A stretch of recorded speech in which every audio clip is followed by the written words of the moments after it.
Bear down, Chicago Bears. We have a quarterback controversy, and everybody who's anybody seems to be leaning in on it at this point. It looks like everybody has suddenly come up with these wild, speculative draft choices, selections, picks.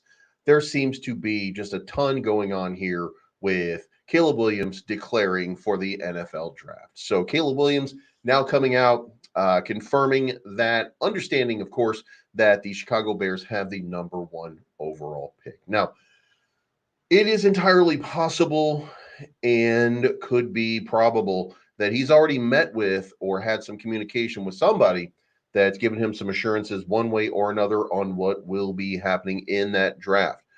I don't know at this point, and I haven't seen any confirmation yet that he's hired an agent, but we're getting a lot of people who are telling us just some radical. Look, we had all kinds of different. We had all kinds of different um, mock drafts where we've had anything from selecting Caleb Williams to selecting Drake May to a speculative thread that just happened recently where they were talking about the Bears selecting Drake May overall with the number one pick. So there's, and by the way, the reason for that was because wink, wink, nod, nod. Somebody figured it out about um, um, that they think that Drake May fits the prototype for all of the uh, offensive coordinators that have been interviewed so far. Plus, Greg Roman was interviewed just recently for the Chicago Bears. If you remember, Greg Roman was a guy who took Lamar Jackson from a prospect to big time player very recently. So, and by the way, Sports Kita, Sports Mockery, some of these guys are just they're throwing out wild articles. And let me just give you an idea. Like this is what the crazy stuff that these guys are giving you kind of looks like. And by the way, if you haven't already, make sure you hit the like button on the way in and subscribe to the channel. That helps me out tremendously. Trying to get in that drive to 1,000 subscriptions. We're sitting at 800 right now.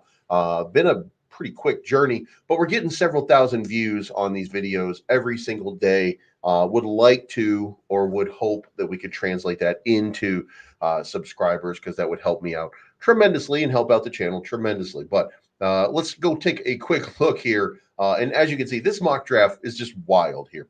In the NFL Mock's latest first round mock draft, the Bears parlay the number one overall pick into Saquon Barkley, plus more current and future assets. Caleb Williams heads to New York, and the Raiders find their answer at quarterback. So what they give us here on this is that the Bears trade the number one overall pick to the New York Giants, and they include a tag and trade on Saquon Barkley. They get the number 6 overall pick, the Bears, then the number 39 in 2024, and then a first round in 25 and a second round in 26.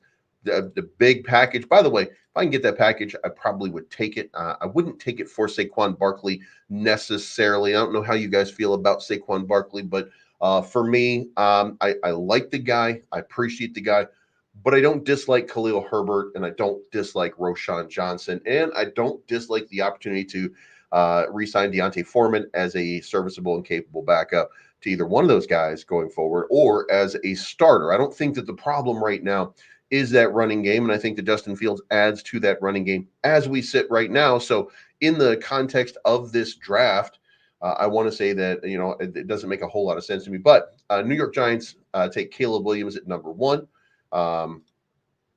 Then you get Drake May going to Washington at number 2. Number 3, the Patriots get Jaden Daniels.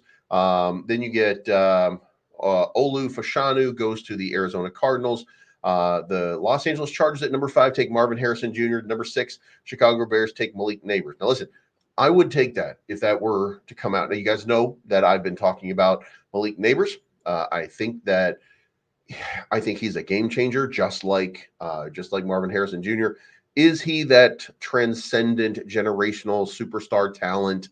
I don't think that anybody really is. Maybe Marvin Harrison Jr., but we keep seeing generational talent pop up all the time to describe people nowadays, and I don't think that that's the case here. But Malik Neighbors is about as good as it gets in this draft. You've got, and really, by the way, I think we're going to go down in history and say that we really had a good wide receiver draft with Marvin Harrison Jr., Malik Neighbors, Rome Odunze, and Keon Coleman coming out of Florida State.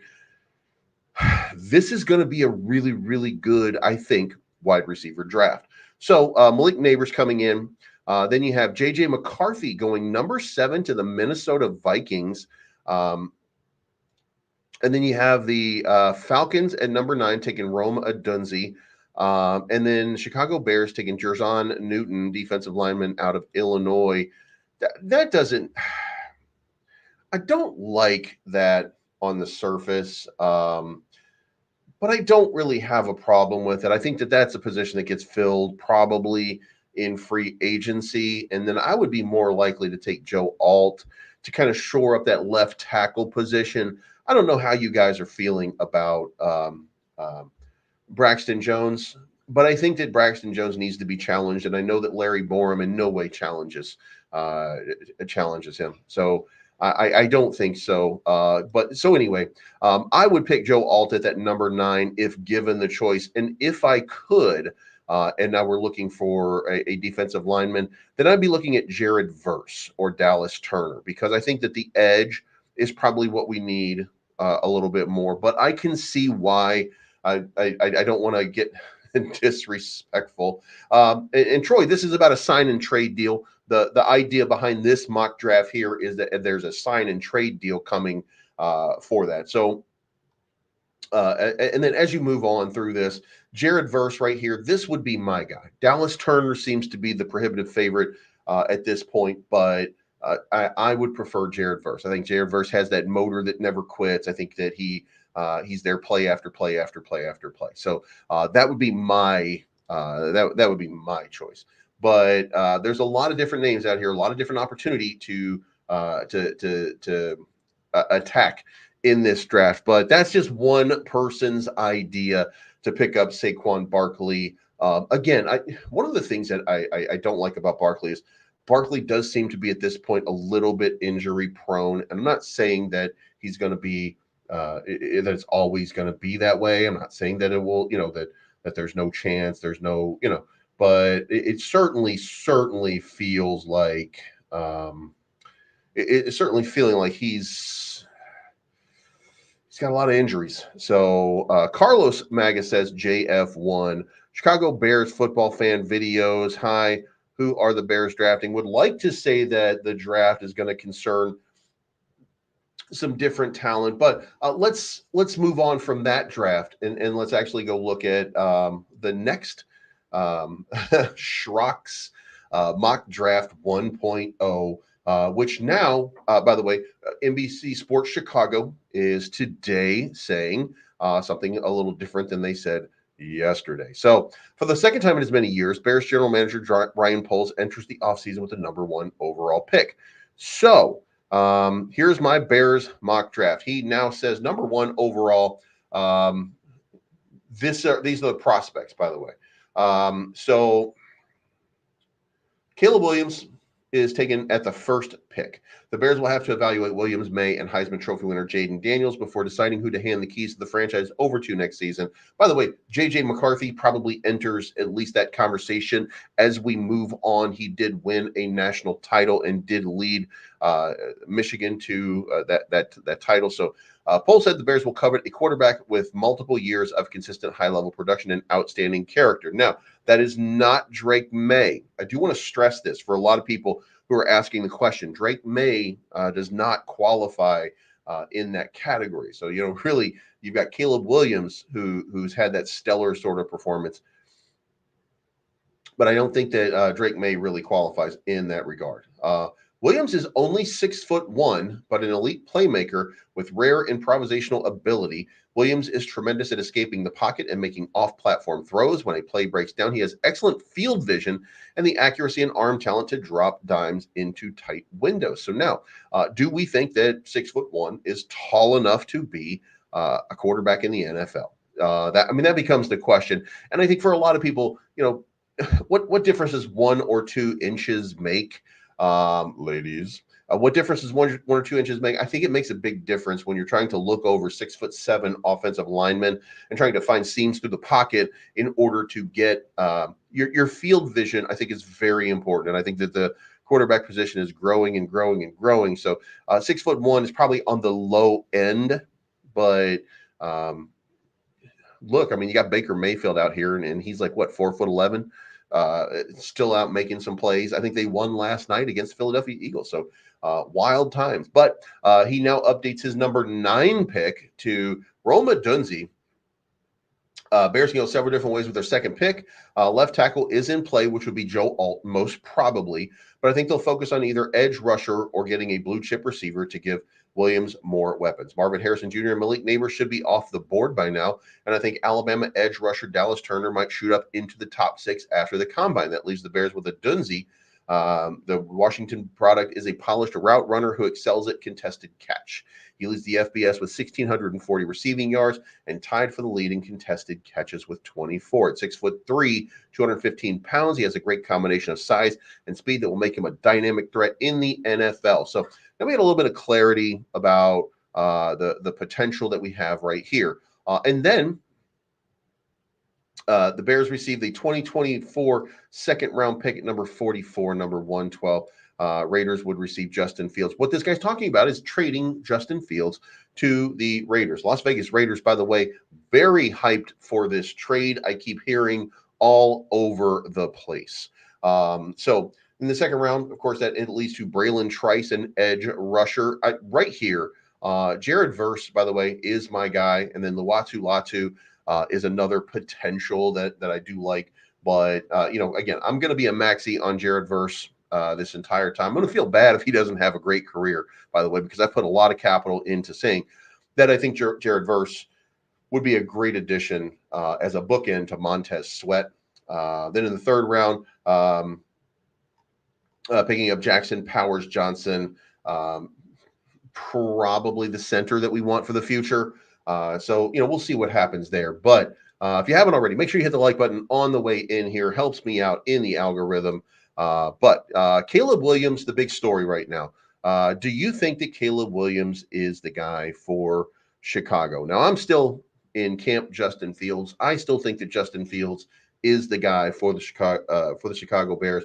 I believe that he should be the guy.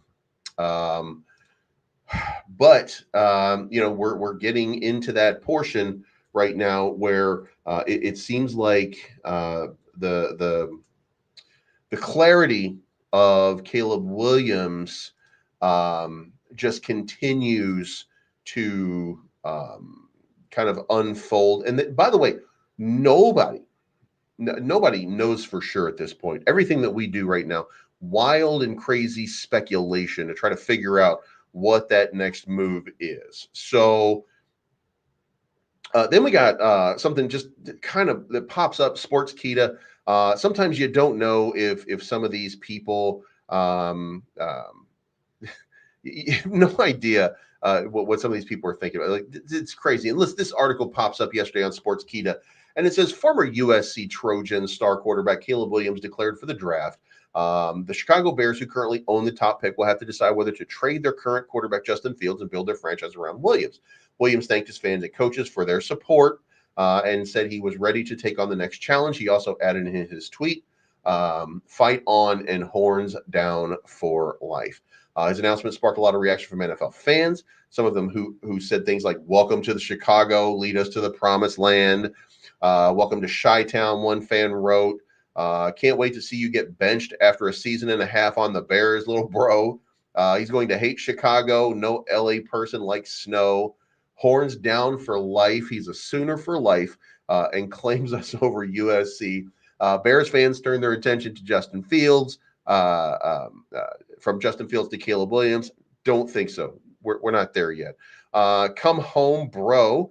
If you can't turn around the Chicago Bears, then you'll be a bigger. If you can turn around the Chicago Bears, you'll be a bigger legend than Mike Ditka, MJ, or Harry Carey. So the question now becomes: will the Bears pick Caleb Williams as the first pick in the draft?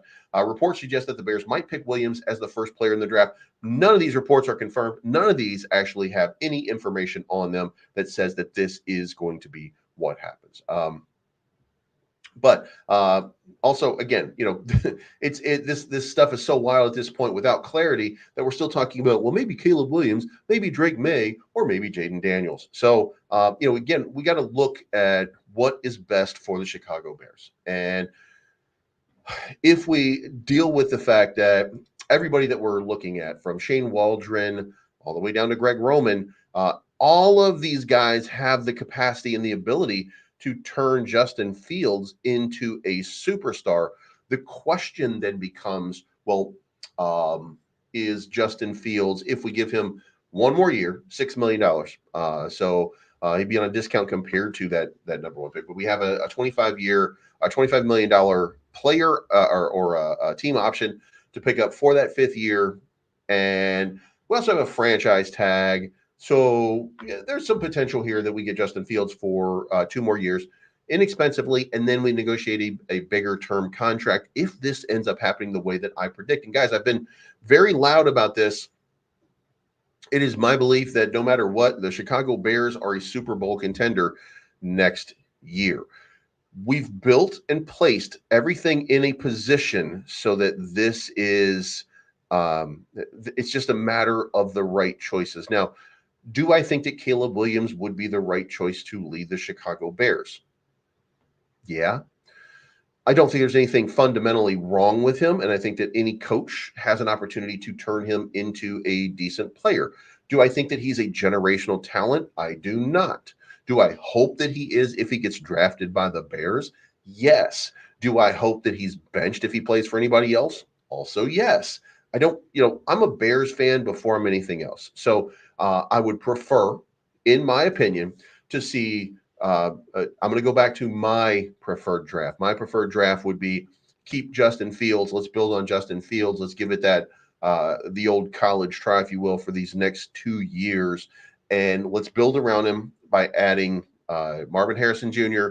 and Malik Neighbors as a 2 and a 3 wide receiver, turning this into what I would argue would be the best wide receiving core in all of football. And then we've got Cole Kmet at the tight end position, and then the rest of it, we just bring in another center, bring in let's get an offensive tackle in the second round. Let's put some competition on Braxton Jones, but let's bring in somebody like Connor Williams. I know Connor Williams is a risk at the center position because of his previous, I think, ACL injury. But listen, I most people come back. This is and are just fine. And I mean, I think him coming in at 27 years old means you got 3 or 4 good years out of him. That's enough time for the Bears to get to the Super Bowl and turn this team into something better than the sum of its current parts. So I would feel like this is the big move. Now, if you remember, I've also said the Philadelphia Eagles kind of represent the blueprint and the package. And when I say this, by the way, I don't mean that it is all about, look, if there's pieces that are not kind of fitting into place, right? Like if the Philadelphia Eagles had a better offensive line than the Chicago Bears, does that mean that everything changes? No. Do they have a better defense than Philadelphia? Defensive line, maybe. Secondary, I think so. Are there pieces that are not exactly the same between the Philadelphia Eagles and Chicago Bears? Yes, there are. But does that fundamentally change the trajectory of a team? No, it does not. Different teams win different ways. Best team in football for a long period of time this year, Baltimore Ravens. They're not throwing the ball like absolute. They don't throw the ball like crazy. They don't. They run the ball. They're hard nosed. They're hard edge. They find ways to win. Doesn't look anything like the Philadelphia Eagles. But that doesn't mean that it's not going to be the same thing. So, but I digress. The next piece to this little puzzle here, the move to Chicago just got two more big wrinkles for Caleb Williams. It finally happened on the final day of all prospects to do so. Caleb Williams has declared most experts still believe Williams is the heavy favorite. However, some have suggested there's uncertainty inside his camp about the idea of joining the Bears. Their quarterback legacy isn't exactly stellar. Some even suggested he may pull a John Elway, Eli Manning, and declare he won't play for Chicago. The official announcement on social media indicated that this is not the case. Peaked the last time in Ian Rappaport's post on X. Sources, potential number one overall is declaring for the entry draft. The Heisman Trophy enters the process, excited for whoever ends up selecting him. That feels like a carefully worded statement, if ever there was one. Williams representatives want to clarify that the quarterback would embrace the idea of playing for Chicago. The intrigue doesn't stop there. Shortly after the announcement, it was also revealed Williams would be working with Rich Scangarello for the NFL QB Collective and will help prepare for his transition to the pros. Here's where it gets fun. Scangarello has bounced around the NFL as a quarterbacks coach. Most of that time was spent working with Kyle Shanahan in Atlanta and San Francisco, the same man who runs the offensive system Chicago does.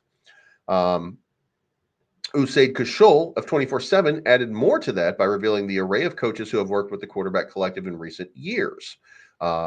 See if you notice a pattern. Sean McVay, Kevin O'Connell, Kyle Shanahan, Mike McDaniel, Matt LaFleur, and Shane Waldron, who is interviewing for the Bears offensive coordinator opening. Or at least it's hard not to see it that way. Is he preparing and is he auditioning for the Bears? That's the question that we have right now. So maybe we're reading too much into things. And here's the thing: there's only a limited amount of people that are in these combines, that are in these collectives. There's only a limited amount of people who take their run through there. 5 years from now, it won't look like Sean McVay. It won't look like Shane Waldron. It won't look like Kyle Shanahan. It won't look like Mike McDaniel. So, it won't look like all these guys. So, you never really know. But here's the thing. During the process of due diligence of trying to figure out what is the best fit for the Chicago Bears, is it Caleb Williams? Is it not? Is it Drake May? Is it Jaden Daniels? Is it none of the above?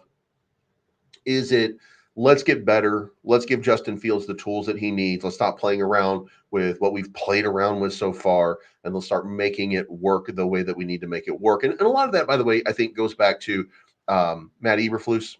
Matt Eberflus did us no favors by bringing in Luke Getsy, who was clearly incapable of managing a game in an appropriate fashion. And listen, here's what I want to say about Luke Getsy before we really close this chapter. Luke Getsy called scripted some great plays. The Bears learned how to get off to a furious start in almost every game. But after the first series of scripted plays were done, he had nothing. He didn't adapt. He didn't do anything worthwhile and cost us many, many games. There were 5 games that we were very, very close, within a touchdown, that we should have won. And if we had split them, I want to be honest with you here. If we had split them and gone 3-2, then guess what? The Green Bay Packers would not be in the playoffs. Think about that. If we had just done a decent job, then the Green Bay Packers would not be in there. And that's just calling good plays that suit an offensive player, the likes of which, guys, you rarely get somebody like Justin Fields. And look, I know some people look at, if you want to, you can look at all of the flaws in Justin Fields and you can make an argument that Justin Fields isn't that good.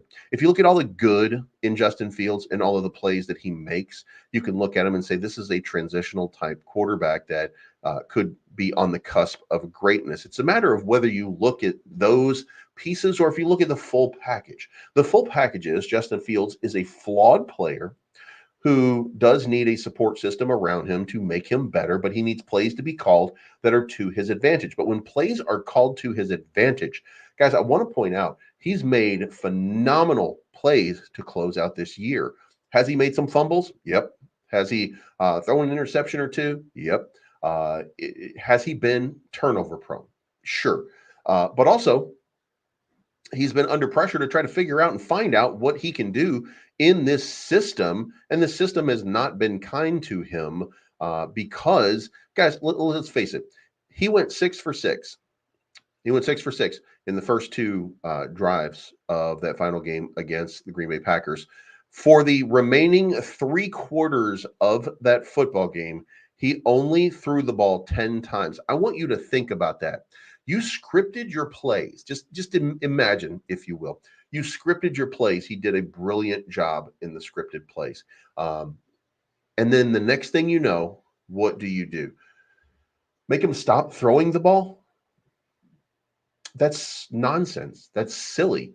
Think about what the Bears could have done versus what they did do. I mean, let the guy air it out 30 times. You know, let the guy have a few throws. Um, was Jair Alexander a difficult guy?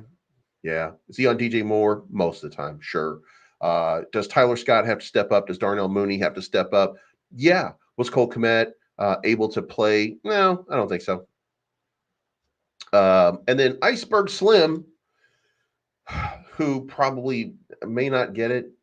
Let me guess, you're going to call the same 3 plays all game for Justin. And no, you're not going to call the same 3 plays for Justin, but you didn't call any of them through the air. Like, you can not like Justin Fields because you've decided, I don't like that he fumbled once. Or you can say he threw an interception where I think he should have thrown a touchdown. You can say, what about Robert Tonyan dropping the ball? What about DJ Moore's drops? What about Darnell Mooney dropping the ball consistently for this guy? What about all the plays that could have been? What if all, and Iceberg Slim says he's only good at a couple of plays. Okay, why were they not run? I mean, and you can say that. You don't know what he really is good at or not. What you know is the offensive line had him running for his life because they were basic, they were predictable, and you can't make a rational argument other than, look, you don't like Justin Fields. It's cool. Don't like Justin Fields. That's fine. It's cool. Look at Jordan Love, look at Baker, look at CJ. Yes, great offensive lines. And what happens when you have a great offensive line? Then you have time to throw and you're able to make those throws. What happens when you have a poor receiving core and no offensive line? You get what Justin Fields got. This is a team game that requires the team to step up. When you've seen moments where the Bears' protection is held up, you've seen flashes of brilliance from Justin Fields. When you've seen plays like that, you've seen plays like Robert Tonyan going all the way downfield, dropping the ball in his hands. You've seen DJ Moore dropping the ball in his hands. You've seen player after player after player for the Bears dropping passes that are in their hands. Let's see, passes dropped NFL 2023. The NFL teams with the most dropped passes so far this year.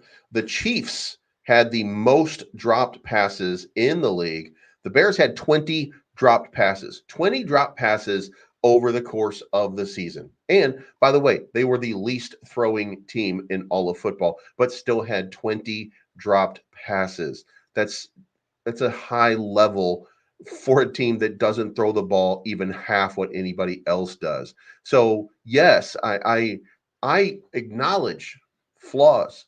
I acknowledge flaws in Justin Fields. And I also acknowledge that it is wild that we're having a conversation about Baker Mayfield and we're throwing him into a mix. At this point, Baker Mayfield he's got a couple of good games under him, but look, he's been a journeyman. It's been on 3 teams in the last 3 years. So this is the guy that we're going to hold up as the stalwart for. That's what we're looking for in a quarterback. Or is it because we like Caleb Williams and we want to see Caleb Williams be that guy? And because Caleb Williams is kind of a Lincoln Riley disciple, just like Baker Mayfield, just like Kyler Murray, that's what we want to see. Maybe that's the case. And if that's the case, then, sure. I mean, but we're all speculating. We're speculating at best. I say that Justin Fields should run that one back. That's what great quarterbacks do. Make the line look good. No, it's absolutely not. Holy shit. Okay. All right. Now that right there, I would prefer to have athletes that are going to last a long time. In order for you to have that, for that to be the case, Why would you pass on Caleb, honestly? Because I don't think that he's as good as what they've been saying. And I don't think that he's an upgrade as significant as what some people say about Justin Fields. And, it's fair enough for you to have Bears O-line better than the Packers. Oh my God, this is really happening. We're actually having this conversation, guys. This is really a conversation that people that watch sports are having, that the Packers offensive line is not as good as the Bears offensive line. We now have 5 people, guys, better than Larry Borum and Cody Whitehair and Dan Feeney and Lucas Patrick. We now have 5 people that we have a patchwork offensive line. So yeah, I just, God damn it. Okay, yeah, sure. I mean, that's Larry says Bajent took less sacks in his first game ever than Fields' best 4 games ever. Fields is clueless in the pocket. Fair enough. I mean, if you guys want to see Caleb Williams is going to be even if he's not a superstar, Caleb Williams is going to be a football player who is going to play football for the Chicago Bears. Will he be better than Justin Fields? He might be. He might not be. But I don't think that it's going to matter. So if you want to move on, cool. That's yeah. I name linemen that don't. Jesus Christ! Oh my God! Larry Borum started 9 games this year. Dan Feeney started 4 games this year. Lucas Patrick started the other games this year. Cody Whitehair was the sub. Oh my God! Does it really happen? Yes, you got it, man. There was one guy. There was one. It was one. It was Darnell Wright. Awesome. I don't get it. Tevin Jenkins had his worst game as a Chicago Bear against the Green Bay Packers, giving up multiple sacks. So yes, yeah, they were awesome. They were they were awesome. Yeah, somebody is actually trying to say that. And look, I like Tyson Bagent. I don't think that he's as a Division II player. I don't think that a Division II player. I don't think a Division II player catches on to the NFL as quickly. So if Tyson Bagent were the starter and he went through growing pains or something like that, then he might be a decent player. I would prefer Justin Fields. And in fact, over Tyson Bagent, I would actually prefer Caleb Williams, because I do think that they have an escapability and an ability to throw the ball that Tyson Bagent just simply does not have. He has the ability to do quick reads. He has the ability to do quick plays, but we can also see that he telegraphed a lot of throws. He made a lot of soft throws. He doesn't have the arm for something like that. So, yeah. I mean, well, Poles is not dumb. Yeah, he's not. Oh, Jesus fucking Christ. It's still happening. There it is. I don't think he's a generational talent. Caleb Williams is not a generational talent. However, I mean, he might be better than. Look, if he's better than 16 other quarterbacks in the NFL, then that means he's a top 16 quarterback, and thus he would be better in. He would be better than Justin Fields at this point when you really look at it. And again, I say that as a Justin Fields fan. So we don't know yet what is going to happen. All we can do at this point is kind of speculate on what people, on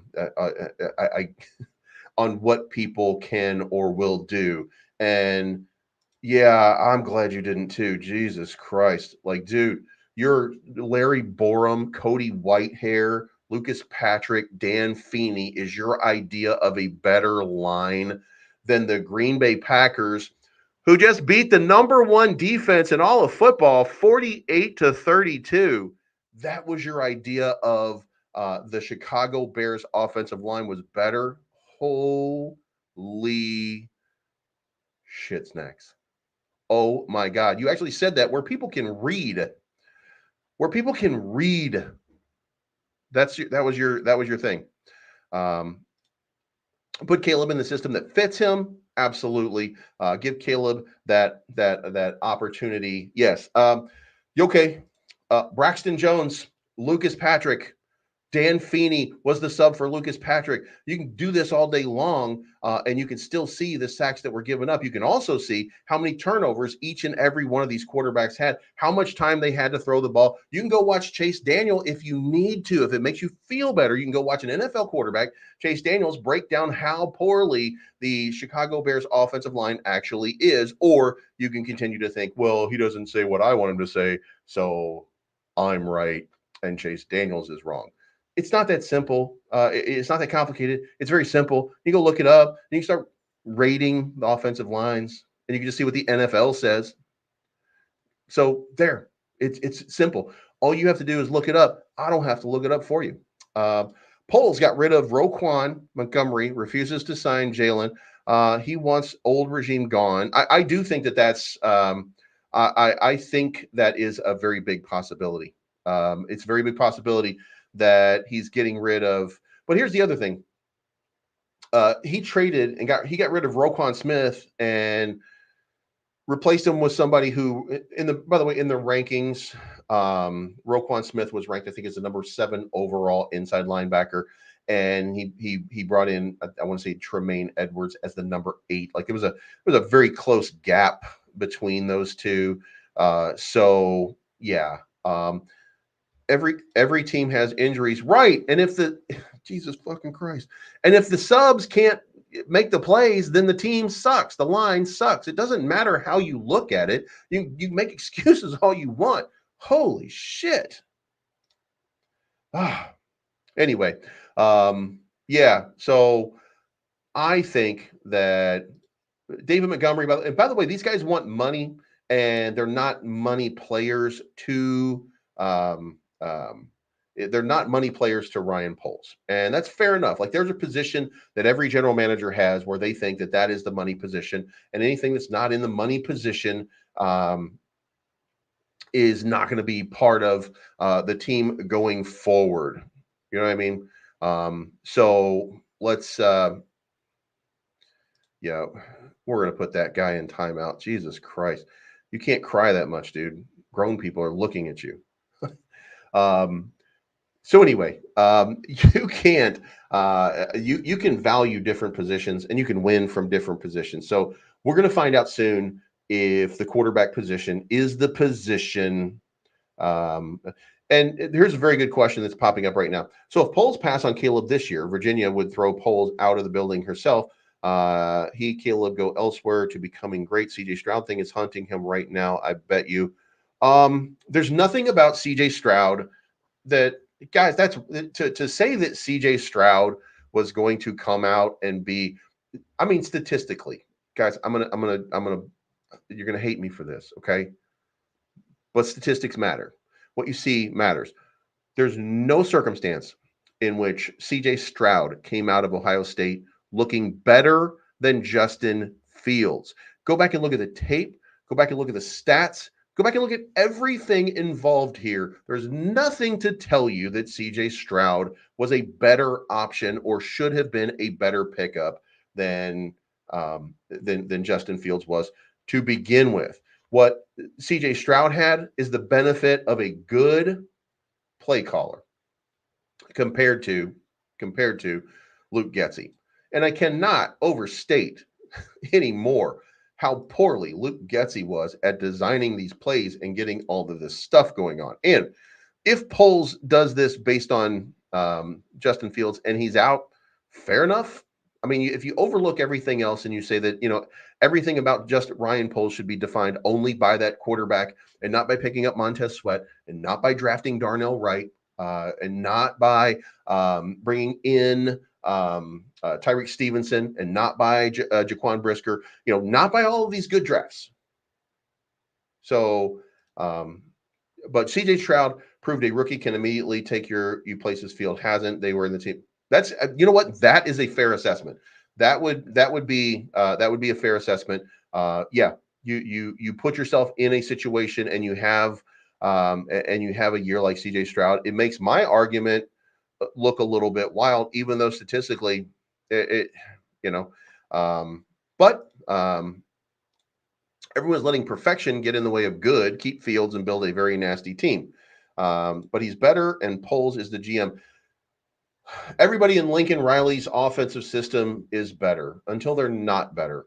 Until it's Kyler Murray, who used to do 350 yards, now passing for 140 yards, averaging 167 yards in the 5 games after he comes back. We're all superstars until we're not superstars anymore. And by the way, I'm arguing my point on this, that if you like Caleb Williams, cool.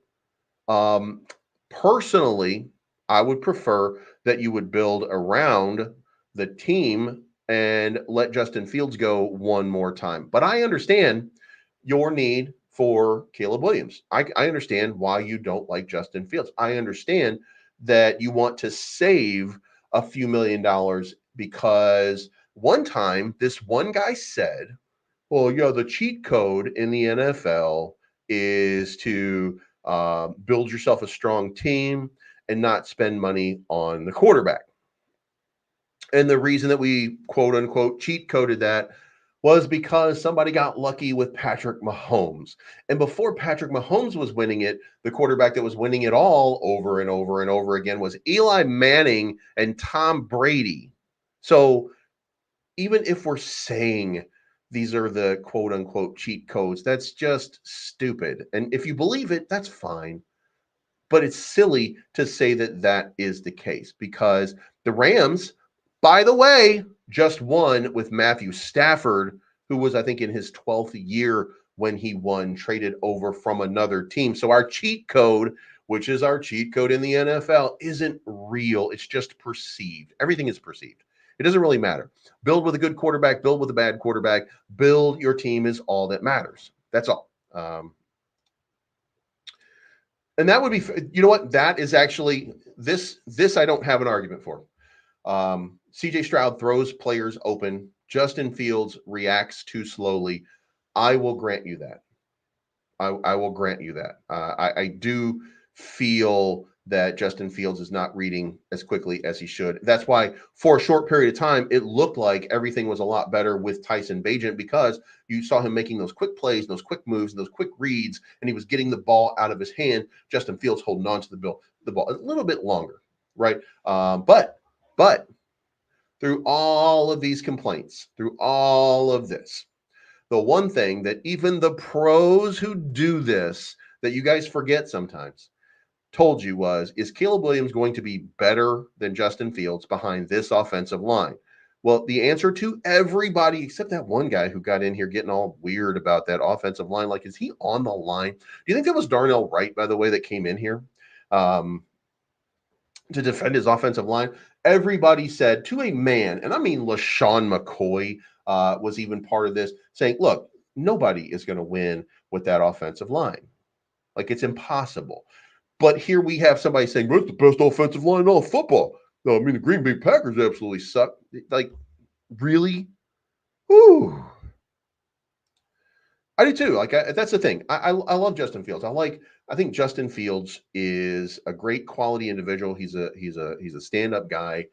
He's a man, and he's been a great influence on the city of Chicago. However, you do have to, you got to make a decision. Is the fault of Justin Fields lack of performance? And by the way, let me be clear. We're saying lack of performance. The guy had like 4,000 something yards total between passing and rushing in his last 17 games. So we're saying that this guy with over 4,000 yards and I think 27 touchdowns and 16 interceptions, uh, we're saying that this guy can't get better. We're saying that it's entirely his fault versus the play calling. And we sit here watching the play calling. Like, you see this playing out on you look at this and you're like, yeah, this is an obvious passing situation, and you pass. So why wouldn't you get sacked? Why wouldn't you blitz? Why wouldn't you do that when it's an obvious run? By the way, they ran on 55% of their first downs this year, which, I mean, it's 50-50. That's kind of a toss up. So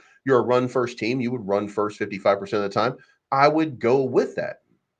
So, I'm not, I'm not upset about that. Like, run mostly, but when it's obvious, you know, yeah, right. That's exactly right. The offensive line was was a mash unit. But that's okay. The starters were better than the Packers starters. You know what I mean? Like that's what we're convincing ourselves of. So yeah, the better leader than Caleb as well, but he left too many plays on the field. Yes, yes, but again, this is what everybody. The timing. The center can throw the timing of a playoff completely. Fields doesn't have a center, guys. I remember. I think it was. I think it was Lucas Patrick, and he couldn't even get the ball. It was the second game of the season, maybe the third game of the season. Couldn't even get the ball to Justin Fields. He kept like throwing it on the ground or over his head. This was over and over and over. So, you know, we'll see what happens. Absolutely, man. Bullet Club forever. By the way, if you didn't notice, I do have the Devil's mask behind me as well. So, yeah, um, that's untrue. Sammy, that is completely untrue, in my opinion, because there are big time players continuing to come out every single year in the NFL draft. I mean, listen, not for nothing. Um, Arch Manning is coming out pretty soon. Uh, there are going to be, there's always going to be great quarterbacks coming out. Otherwise, there wouldn't be great quarterbacks in the NFL. There's always a quarterback that comes out, and it's not always the first pick. So we put a lot of draft capital into somebody like a Caleb Williams, but I'm going to tell you right now because nobody seems to remember. Patrick Mahomes was the third pick, and Patrick Mahomes under Matt Nagy this year looked incredibly pedestrian, but I assume somebody's going to be like, "Hey, boy, but the offensive line wasn't as good as the Bears," or something like that. It doesn't really matter. What matters here is there's some opportunity here for upgrades on the team. Now, if they go with Caleb Williams, I'm good with that. If they go with Marvin Harrison Jr., I'm good with that.